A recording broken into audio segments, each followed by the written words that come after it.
আমি এটাও ঘোষণা দিয়েছি যে দেশের মানুষ আমার পরিবার। আমি সেই দৃষ্টিভঙ্গিতেই এই দেশটা উন্নয়ন করতে চেয়েছি, কিন্তু আজকে যে ভয়াবহ ধ্বংসের চিত্র দেখলাম,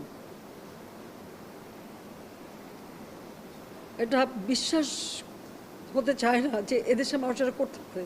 যে স্থাপনাগুলো মানুষের জীবনকে সহজ করে সেগুলো যারা ধ্বংস করেছে তাদের মানসিকতা নিয়েও প্রশ্ন তোলেন তিনি। আপনাদের কষ্ট লাঘব করতে চেয়েছিলাম, তা আমি আপনাদেরকেই বলবো যে এই কষ্ট আমি লাঘব করতে চেয়েছি, এই কষ্ট আবার যারা সৃষ্টি করলো তাদের বিরুদ্ধে আপনাদেরই রুখে দাঁড়াতে হবে, দেশবাসীকেই রুখে দাঁড়াতে হবে। এর বিচার তাদের করতে হবে।